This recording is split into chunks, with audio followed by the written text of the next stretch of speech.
My regrets look just like texts I shouldn't send. And I got neighbors that more like strangers, we could be friends. I just need a way out.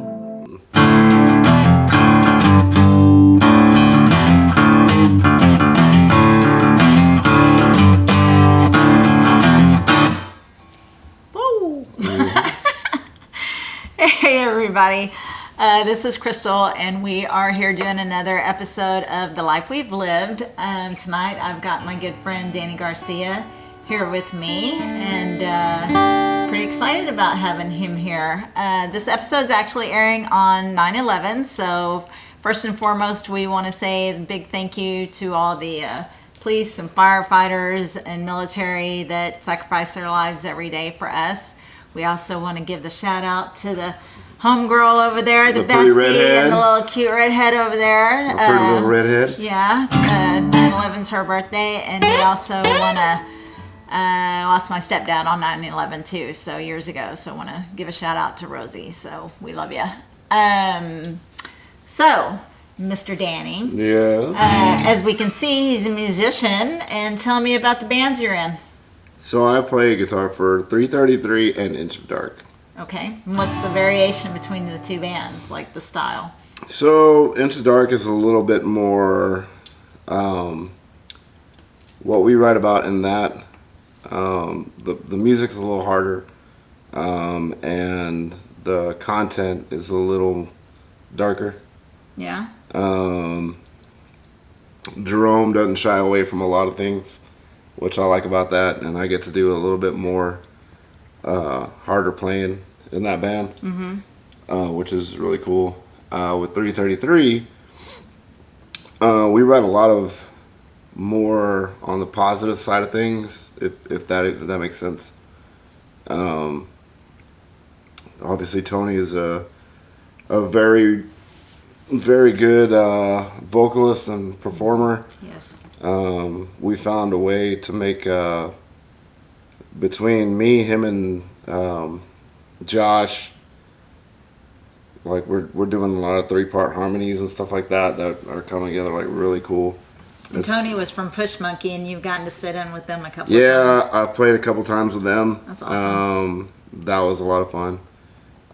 Definitely a really cool experience. Yeah. I was actually talking to somebody yesterday about there's one time when I was on stage and someone actually handed me guitars, like from backstage. Really? Like you had your own guitar tech? Yeah. He was just like I was. It happened on the first time it happened. I went to go down the ramp to get my guitar, and he was already there with it. And you're like, I'm a fucking rock star. I was like, well, this is pretty good. This is pretty cool. Pretty cool. Awesome. And I was like, well, do you know? He was like, I'm gonna come back for the other one in about 2. He's like, I already know. I was like, shit. All right. Okay. All right. That's So cool. yeah, that was cool.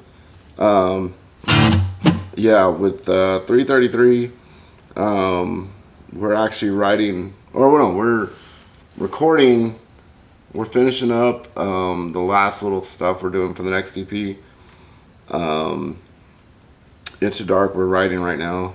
Got a lot of stuff that's been written from years ago, because Inch of Dark actually took about a 2-year hiatus. That's how I ended up with 333, because Eric, our bass player, he started playing with 333 after we dissolved Inch of Dark, and then they asked me to join, and it was like right off the bat with 333 that everything just like from that first audition just rolled. It was good. Yeah, they're a good group of guys for sure. It was good. Well, both the bands guys are really nice guys. Yeah. So I know that you're in the midst, or you've written a song called "Don't Follow" with 333. Now, did you write it? You and Tony co-wrote it. How'd that work out? So the song itself is backstory on that is there's 2 different stories I want to tell about that. It's how the idea of the song came to be from my personal experience, and then how we actually wrote it. So when the song's about to boil it down, it's about an accident that happened December 12th of 1998. 4 of my friends were killed in a car accident that I was supposed to be in. The only reason I wasn't there was because I had 1 day left of work study. I took my last final on the 11th, and then I had to stay on the 12th to do like a 2 or 3 hour shift, and then I was going to go home. Well, they were going to Mexico a lot at the time because they went to school down there, I think in Edinburgh. UTPA. Pan Am. It yeah. used to be Pan Am. Yeah. Right? Yeah. So backstory, Danny and I are actually from the same hometown, Alice, Texas. And Yep. he was younger than me, but his mom was a teacher at my high school. So we didn't know each other, but it's interesting for us to talk, to each other and the little connecting towns and knowing the same places and the Dairy Burger and all that kind of the hot Sweetie, spots in Alice, yes. Nortex Bakery. Yeah, exactly. Chintes. So we've got those connections. So it's Pan Am that was down there. Yeah, so they went to Pan Am, and then we would always meet, back in Alice on the weekends because everybody would come in from wherever they were going to school at, and then we would just party all weekend and then go back to I guess regular life or college, whatever you want to call it. It happened on the morning of December 12th, 1998. They were coming back from Mexico, and they got T-boned by a fully loaded cement truck. 3 of them were killed instantly. One of them hung on for like a day or two, but I mean, he really didn't hang on. He was just on life support. He was pretty much brain dead. And there was actually one more person in the car, and she survived with only a. There was a survivor. Yeah, she only had a concussion. Oh wow. Yeah, and I actually went to see the car. I don't know why, but I went to go see the car after, because it was at the wrecker service, and his dad was a driver for the wrecker, and we went to go see the car. And I don't know why we went. It's probably not the best thing to do, but we went anyway. And it's how could anyone survive from that? Mm-hmm. And it was, that was a lot. You were, 20 at the time? I was 20 years old. And I remember it was 1998 because we always used to go, party and everything. And Prince's 1999. Mm-hmm. It was we're just waiting to get to that year so we could go party like it was 1999. Mm-hmm. We never got to do it. Which came out in 1986. Yeah. It's funny how that happens, but so that happened, and I was still in school, and I was trying to. As I mentioned, I was in a really bad way for a very long time because I didn't know how to move on from that at all. In bad way, how? Well, I mean, in a lot of ways. I turned to drinking a lot because that was my escape. I never really did any drugs. Still never really have. And was it drinking to really escape and just get your head out of the space? Absolutely get as fucked up as I could, because I knew I didn't have to think about it when I was drunk or with my college friends, because there was always parties going on, whatever, and I could get away from that by doing that. So I drank a lot, and I just pulled back from everybody, because when all that happened, these were 4 of my best friends that I've ever had since I was a kid. And when I say best friends, the driver, he lived down the street across the alley. So I grew up at his house more than I did my own house. And I really mean that. We went through so much stuff together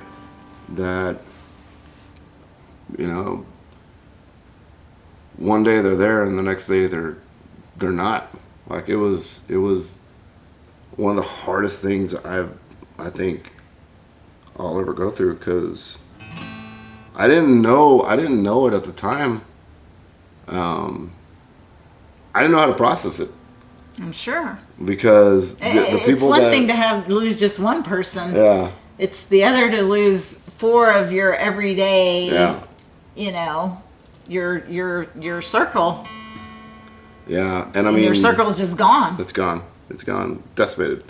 Like, those are the people I talk to about anything that happened. Mm-hmm. And then it's like, all of a sudden, you know, there was a group of us, maybe of about 10 or so guys that were like that close.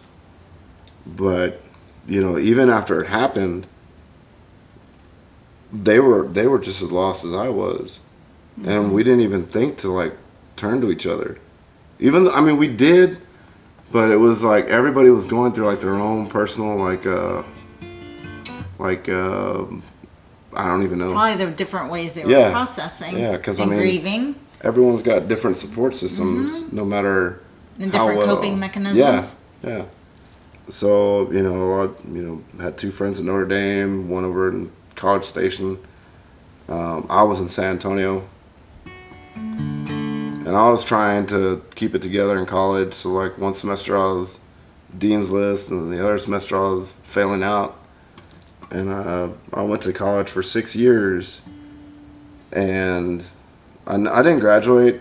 I was a junior in civil engineering, and I stopped going because I got a letter in the mail on my last semester that I went saying that your financial aid didn't come through. Your tuition hasn't been paid.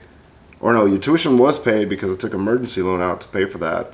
And it always happened the same way. It would come through and pay for that.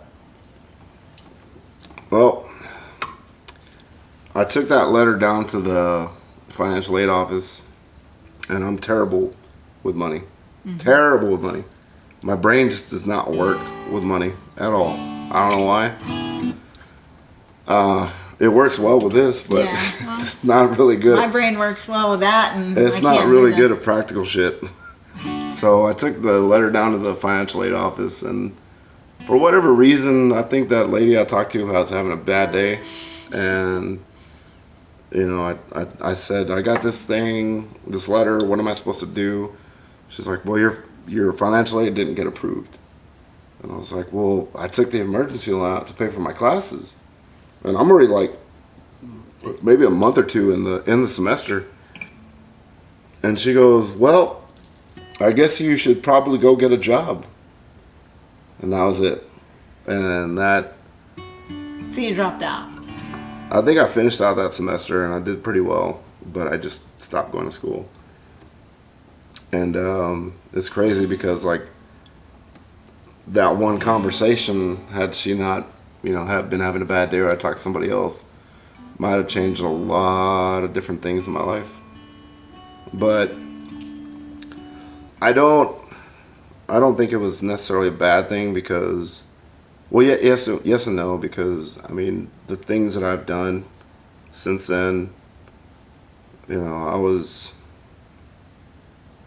you know, probably 22, 23 when that happened. And I didn't know what to do, so I was still lost.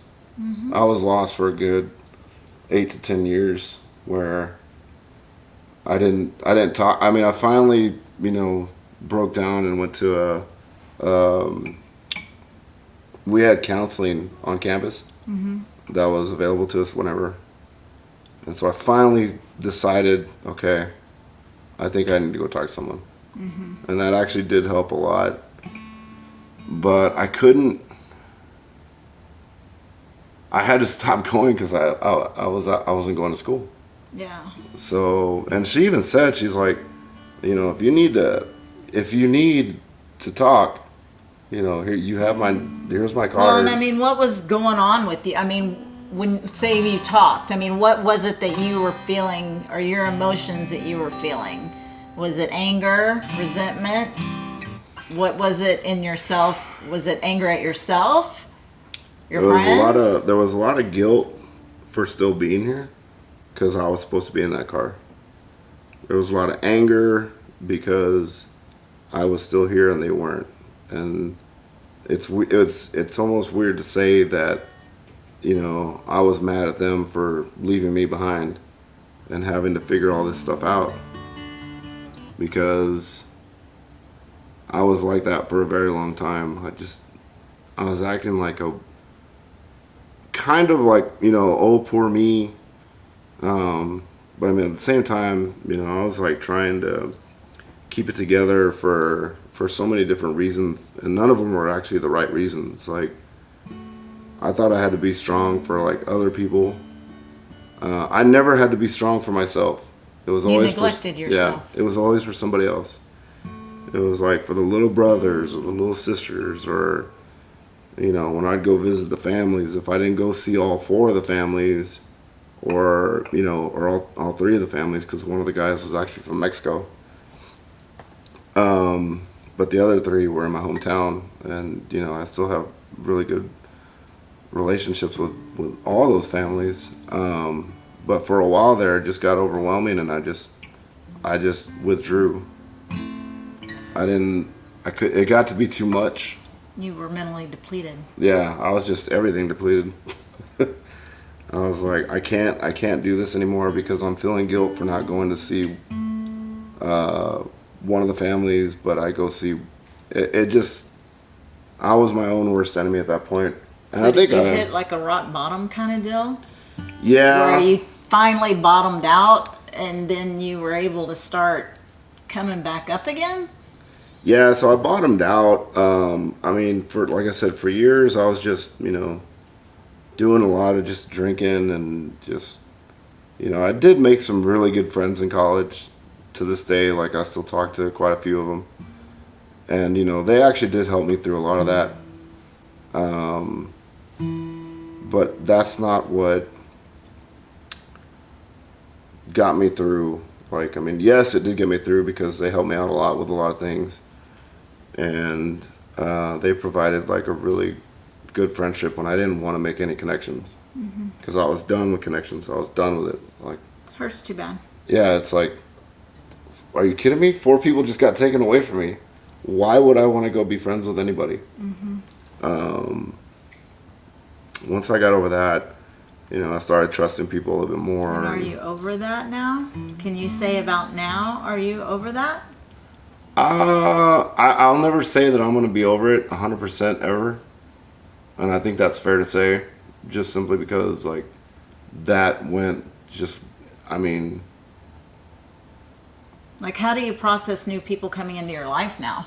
Now it's, I'm very open to it, because now I'm very aware of how life, more so than ever before, like how short life is. And, like, I mean, it's really about the connections you make, and, you know, everyone, whether I like them or not, I try to learn something from them. Because, I mean, what else?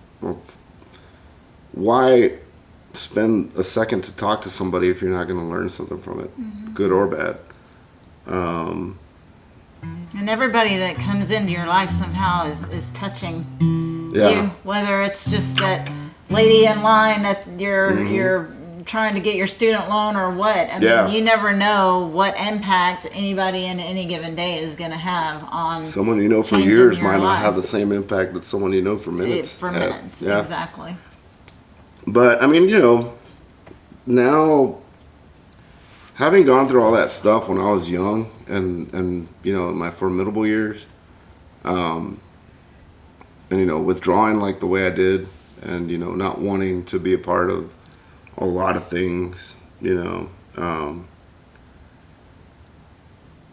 also gave me like a perspective to when, you know, when the rug was kind of finally pulled up from underneath me. I don't remember where, I don't remember the exact time or what, but I do remember there was a time where, I think I just got up one day, and I was thinking about the things I was doing, and it just kind of hit me that, you know, if I was the one that was gone, and I was looking down from wherever And they were doing the same things that I was doing, and like not moving forward, you know, dropping out of college, working shit jobs. Were you playing music back then? No, I haven't even, like, I mean, I played trombone from 6th grade to 12th grade, and I always loved playing in band. I always loved it. Like, I mean, I was that dude that would, I was in the marching band, but I was also starting football. Yeah. My coaches hated it. My band directors hated it. But I was like, I like doing both. I like doing both, and I'm good at both. So you're gonna have to deal with it. Yeah. Good. So I got to do that. But yeah, I really hadn't found music yet. I knew like, you know, you go to college and they go to you go to the parties and some dude's playing Oasis Wonderwall, or just playing like awful, just acoustic songs, and it's like, I don't want to be that guy. It's like, I don't want to be that guy, but like, it's like, we actually did have a friend in college, and he was that guy. No. He actually plays here in Austin now. His name's Elijah Zane. Yeah, check him out. He's really good. But we went to school together, and I remember he would do gigs all the time, and we would all go to him. And like a couple times I got up there and sang with him. I didn't even know, like, that was like, I don't know why I did it. I just did it. Yeah. And he was like, yeah, dude, like, come on up. And I had, you know, never performed in that way or anything like that before. And I give him a lot of props for, you know, me kind of going down that road. Yeah, I give 333 those same props for myself. You know, I had my moment of fame. Yeah, you did. Yeah, you did. That was a lot of fun. That was awesome. My rock star Yeah, moment. when I threw that guitar around, you looked pretty cool with it. Yeah, I'm thinking so. There was a guy at the bottom of the stage waiting to switch them out, but I was like, no, we're good. I don't want to show Danny up. Oh, yeah. No, that was awesome. That was really cool. But yeah, like, you know, once I got over that and I started thinking, like, if they were still here and I wasn't, and they were doing what I was doing, that would really piss me off. Mm-hmm. And I thought, you know, I owe them way much more than what I'm doing. Mm-hmm. And it's not fair for me to just, it's like, yeah, you know, I needed my time to get through it. And it took probably longer than it should because I didn't talk to anybody. And I cut a lot of people out. Yeah, but that's so normal. I mean, see, I didn't know that. Well, I don't even know what normal is. Yeah. I mean, I went through some days or weeks where I didn't want to talk to anybody after losing Zach. And then there's times where, you know, I will call Lauren and we'll talk for hours and, you know, and then you get to a point where you're kind of really sick of hearing what you're saying every day. Yep. But I don't know how to process the grief. Yeah, I don't think, and I mean, you know, when I go back and think about it, you know, I don't think, and you know, I've talked to my friends about that, you know, that we went through all this stuff together, but separate. You know, they were just as fucked up as I was. Mm-hmm, I'm sure. Even though, like, I thought, you know, like, shit, I can't get it together. I didn't finish going to school. They did, but I mean, it was like none of that stuff really mattered. It was like we all kind of ended up in the same place, and we're still great friends to the day. I don't get to see him as much or talk to him as much as I, you know, once did, but for a while there, we were like checking on each other pretty regularly. Now a lot of them are married and all that stuff, so they live in different parts of the state. But yeah, like, you know, we got through that, and I wouldn't say we got through it like it's closed off. Like, it'll never be closed off. It's always gonna, you know, I don't talk about it all that much, but when I do, it's like, yeah, it still hurts. Yeah, and like when the anniversary comes around, it still, you know, still sucks. Even 20 years later. 20 years later, yeah. And it's crazy to think it's been that long because, I mean, it really feels like, you know, a couple years, like years ago. But music's been a big thing for me as far as like coping with all that stuff because, you know, flash forward to a couple years after that, I started playing guitar. And when I started playing guitar, like I played for a very long time to no one. I just like playing. I didn't know how to play. I just bought a guitar and figured it out. Self-learned? Yeah, this is like pre-YouTube. Yeah. Right? So I used to bounce at a place called Mad Dogs in San Antonio on the Riverwalk. Bounce like this. No, bounce like this. I've only Because I'm getting a different vision. Go ahead. Well, I've only been in one fight in my entire life. Really? One actual fight. Yeah. And I was with the driver of that car when I was like in sixth really? grade. Yeah. Yeah, I got in one was fight. with a girl from Alice too. They're terrible people. They pull your hair and it hurts. Oh, I would not get in the middle of a girl fight. It was bad. But when I worked at Mad Dogs, I got in a lot of work fights. And so I've had my fair share of that. But there was this guy so there's that guy Elijah, you know, he always played, and I was like, I'd watch him do his thing, and I was like, man, that looks like so much fun.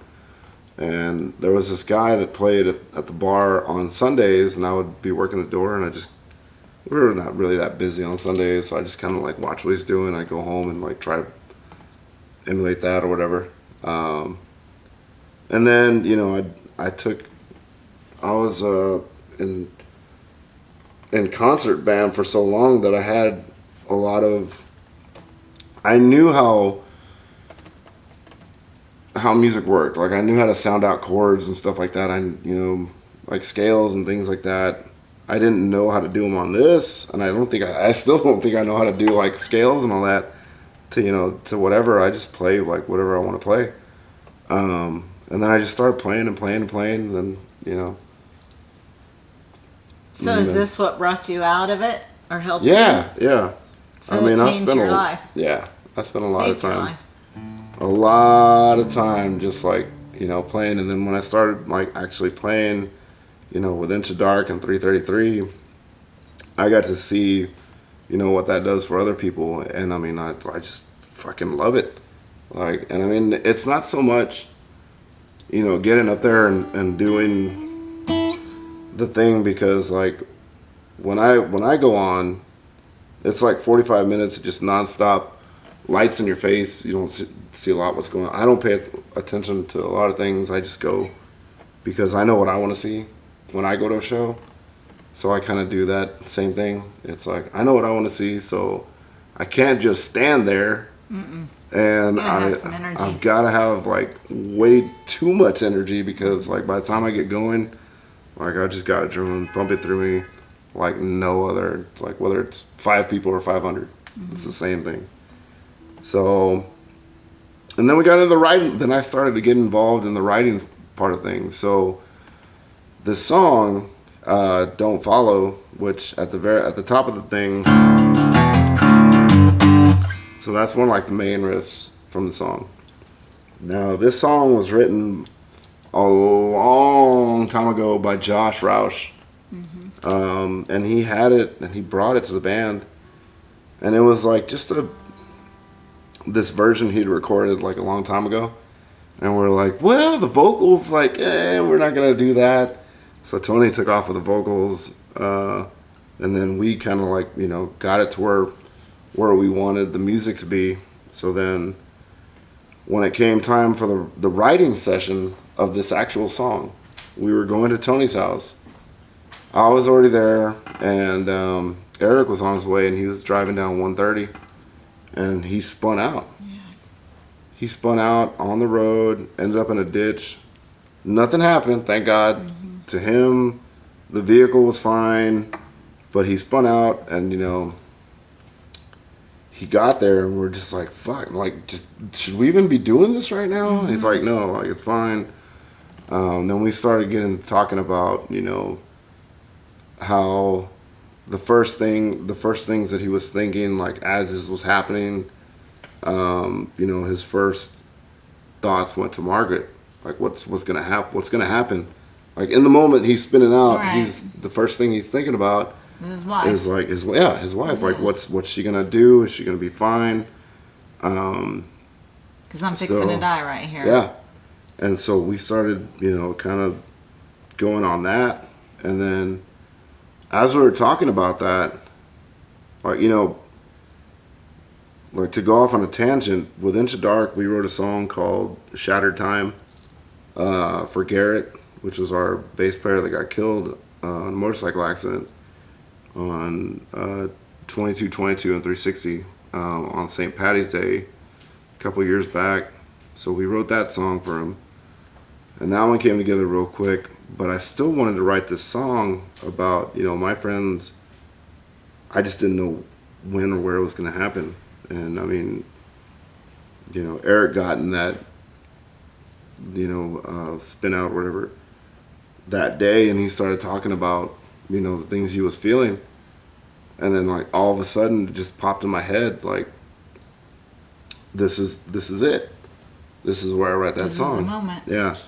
And I was like, Eric, I don't mean to take away from the accident you just had, but you're still here and they're not. So I started telling them the story. And I think they already, you know, Eric definitely knew the story. I think Tony knew it. And it was just me, him, and Tony for that session. And so we got going on that song. And I remember as we were writing it, so the song is about, it's called Don't Follow. And that was basically them telling me, quit your shit, like, don't follow us. Like almost not in a suicidal way, but like you're going down a alive. bad road. Yeah. Like Live. don't follow. Yeah. We're dead. Right. Like Live. don't follow, right? And you know, the song is about that. It's like directed at the survivor, but it also tells a story of the actual crash itself. Because like in the middle of the song, like when it changes, that's the actual crash happening. And it's your visualization of the crash? Yeah. And I wanted it to be that way. And then I remember, you know, when we were done, and then Tony like went home and, you know, he did his thing with it. And then he finally sent us a transcript of the lyrics. And I remember I got him and I sent a picture to my brother. And I was like, dude, is this too much? I was like, do you think it's like, because I guess it's somewhat graphic, I guess, but not really. And I was like, dude, is this too much? Like, but it gives you a visual of what happened. Yeah. And I was just, you know, I love my brother. Like, I trust him, his opinion, everything that I do. And he's like, no, dude, like, it's not too much. Like, that's your perspective. That's, you know, where you're coming from. Right. And I was like, all right, okay. And so now we finished that song, and when we were recording it, I remember putting the music down was not hard. Like, putting the guitar parts down was not hard for me to do. It was when we started actually doing the vocals that was rough. Because like at the beginning of the song, there's an opening scream that's just don't you follow, and that's me. And we recorded that like one night up at Matt's house, Matt Bray. And I had to take myself there in order to get it right. Mm-hmm. So we started drinking whiskey. Mm-hmm. And I pulled up a picture of him and like turned off all the lights, and I was in the vocal booth, and like I blew out my voice that night because I was like, I'm gonna scream as hard as I can, and we did this over and over and over again. We layered it, and it's like it's got like everything had to be right to where it's like you got to feel like the emotion from it. But that had to be such a good release for you. Yeah. Like really Yeah. be able to scream that out after Yeah. all that time. Yeah. And pull yourself back into that moment as much as you could and try to be at that scene and at that almost like you watching it. Yeah. Because since Zach's died, there's been a couple of times for me where I've gone into a headspace where I feel like I've, you know, one, I keep having the visions of him ODing and him being there, him being there dead and alone, and you know, I mean, all that shit. It just really sticks in your head, and at least for you, that was a way to maybe release it. Yeah. It was. I mean, it was a good release, and then I mean, it also brought back a lot of memories of all that. That I had buried that stuff pretty deep. And it's been a while since I've brought that stuff back up.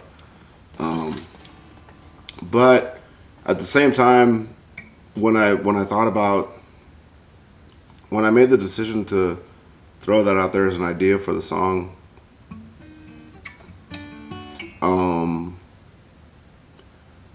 I wanted it to come from a place where for other people, like, going through stuff, that it's like, that message of don't follow is, it's real, because I don't think a lot of people, I went through a lot of death when I was younger.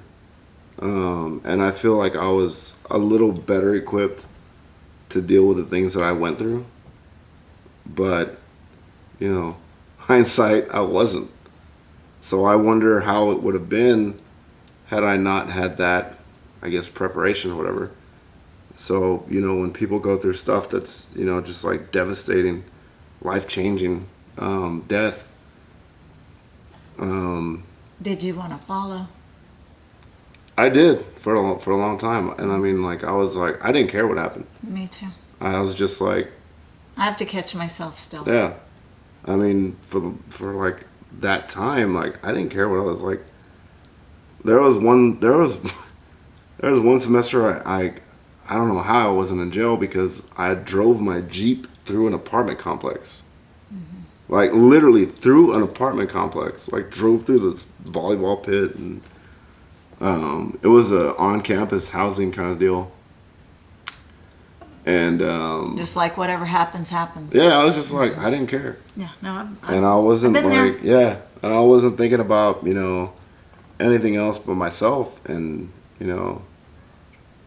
it's very easy to do that, and it's very easy to be that selfish, because I don't know like, that it's selfish. I don't think it's selfish. To me, it's such a yearning to be with that person or those people. Yeah. The only selfishness is you're not thinking about everybody else. I mean, like, since this has happened to me, it's been like, okay, well, Nate's like, what about me? And Jake and Lauren and Robert and all your friends and your parents. And it's like, in that moment, that's like, all I'm thinking is, I want to be with Zach. Yeah, it's like, not thinking about you guys. I mean, and I guess it is selfish, but to when an you're extent, in I guess, such a place like that, you're being forced to let go of something that it's so foreign to you to let go of. Yeah. It's become a part of you. Yeah. And I mean, it was, and the reason I wanted to do this was because, well, that message of don't follow, that resounded, that resonated with me.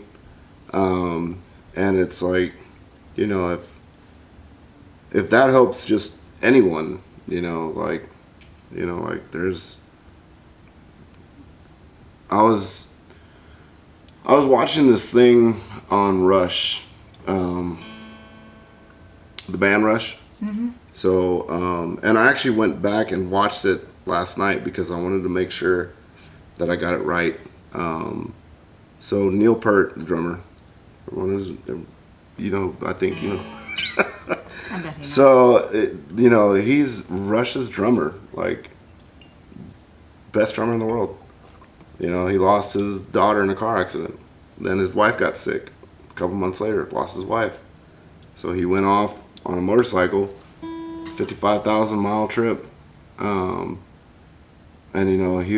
he says something in there where he said during that trip, he was just driving around or riding around these places, next to places that were millions of years old.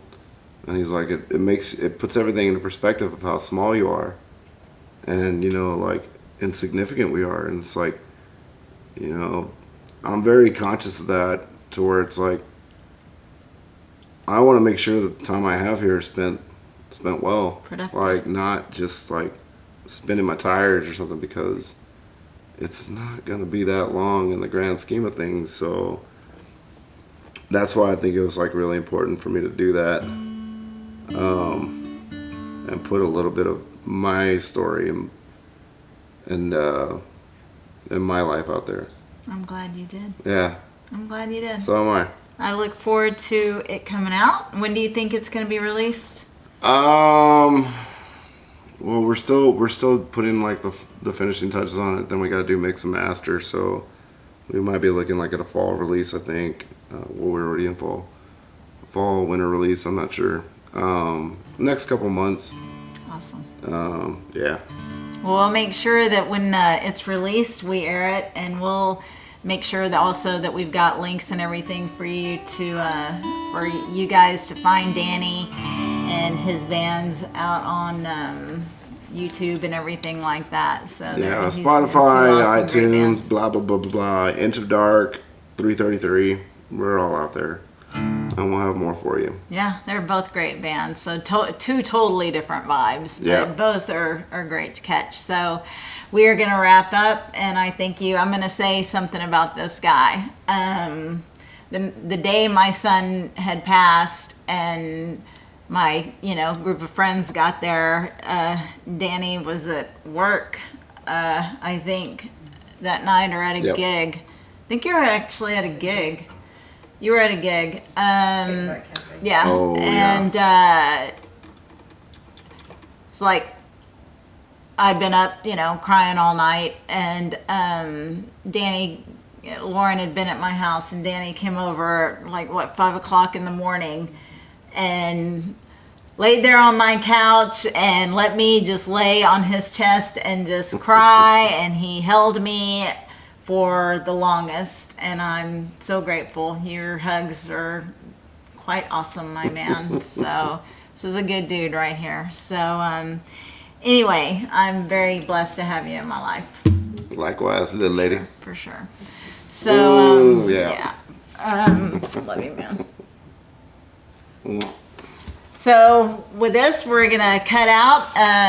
We will catch you soon, and follow our page on YouTube. Share the videos. I've gotten great feedback from everybody, so I think they like what Go we're like doing it. Go here. subscribe to it. Subscribe. Share it. Share. Let us be seen. Have a great day.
monster.